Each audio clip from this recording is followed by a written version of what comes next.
Good morning, my dear students. Today we would like to discuss last module of our syllabi, fifth module of your fifth semester income tax law and accounts. By this module, we will conclude our income tax subject.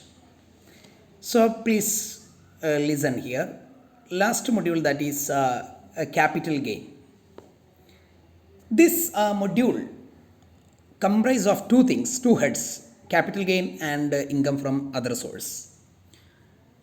First of all, we will discuss capital gain. What is meant by capital gain, and what are the provisions regarding capital gain? How to compute capital gain for the purpose of tax calculation. Let us see, section 45 to 55 deals with capital gain. We have discussed 44. Up to 44 we are discussed under the head income from business or profession.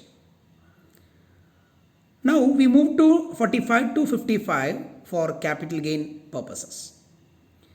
So 45, that is chargeability section, that define, that mean, that gives some clarifications regarding how to charge, how to compute capital gain. So capital gain is concerned with the transfer of capital assets. When we are transferring on capital assets from one person to another person, so there is a gain or a margin that is called capital gain. It may be short term or long term.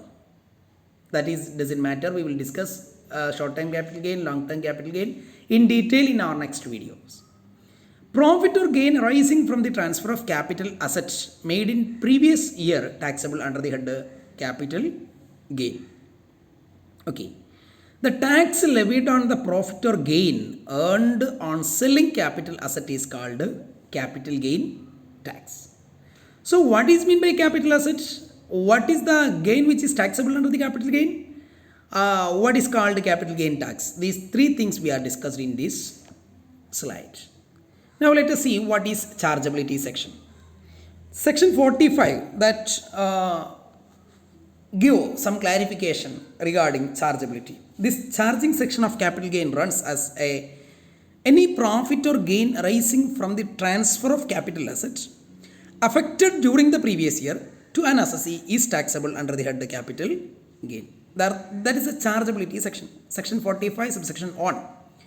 How? I will repeat the same.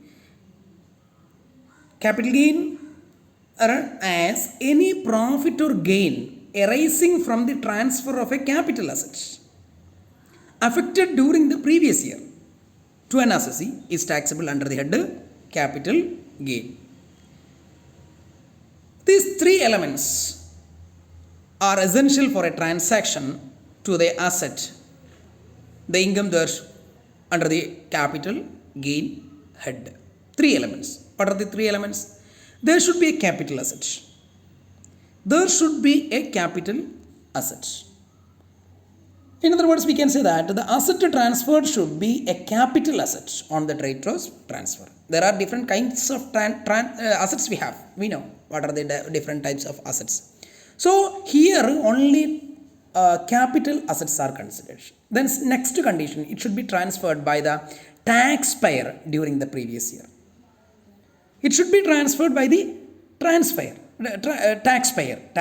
Okay. Then the third element, that is, there should be a profit or gain as a result of transfer. Suppose we are purchasing an asset for an 1 lakh rupees and it is transferred to the same price at the same day. Is there any margin? Nothing. So there is no capital gain. So here the element says that there should be a profit or gain as a result of transfer. These three elements should be considered for a capital asset. Clear? Then next, what is meant by capital asset? It's a very important question for your exam. Capital asset means a property of any kind, including movable or immovable, tangible or intangible, and include personal assets. It's very important definition which you have to, which you are all borne in mind. It's a probable question for your exam. What is meant by capital asset? Any property or any asset of any kind, including movable or immovable, tangible or intangible, and includes personal assets. Therefore, the right to get right shares,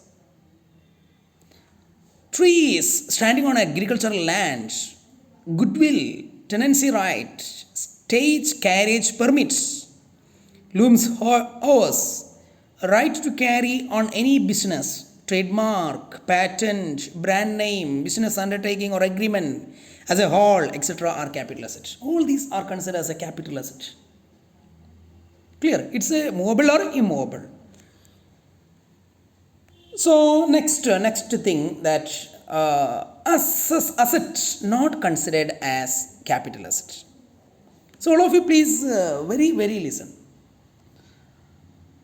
An important point, which are all the items which are not considered as capital assets? There are certain items, all of you please listen. First one, that is stock in trade, consumable stores or raw materials. It is not considered as a capital asset. Stock in trade, consumable stores or raw material. Held for a business or profession of the associate. It is held for a business or profession. Stock in trade or consumable stores, but it is not considered as a capital asset. The next one, personal effects. Personal effects means like wearing apparel, furniture, car, home appliances, etc. But thing is that jewelry ornaments made for gold, silver, platinum, any other precious metals, or alloy containing one or more such metals, precious stones, etc., it will not be included. What are the items which are not considered as capital asset? Personal effects like wearing apparel, furniture, car, home appliances, etc., etc. Clear? Then next, agricultural land in India situated in a rural area. It's very important. Agricultural land in India situated in rural area is not considered as a capital asset. Therefore, agricultural land in urban area is capital asset. Here clearly mentioned that rural area. So an important question arises here. What is the rural area? Clear? Rural area. Rural area means with effect from 2014 and 15. Rural area refers any area which is outside the jurisdiction of a municipality or a cantonment board, having a population of 10,000 or more as per the last census, which does not fall within the distance of 2 km from local limits of the municipality or cantonment board, if the population is 10,000 or more, but more than 1 lakh. Clear? Or 6 km from the local limit of municipality or cantonment board if the population is 1 lakh or more, but more than 10 lakh. Or 8 km from the local limit of municipality or cantonment board if the population is more than 10 lakh. Clear? That is rural area. Simply we can say that any area which is outside the jurisdiction of municipality or cantonment board having a population of 10,000 or more, that is called rural area. Then on next thing, that is 6.5% gold bond 1977. It's a name of a special bond. 7% gold bond 1980. National Defense Gold Bonds 1980, issued by the central government. It's not considered as a capital asset. So any income arised as a result of this transfer is not considered as a capital asset or capital gain. The next is Special Bearer Bond 1991, issued by the central government. Gold Deposit Bond issued by the notified under Gold Deposit Scheme 1999. Deposit Certificate issued under Gold Monetization Scheme 2015 is the last year. So these are all the important items which are not considered as a capital asset while we are transferring or while we are calculating tax on capital gain. Clear? So all of you please go through the material. Thank you to all. Clear?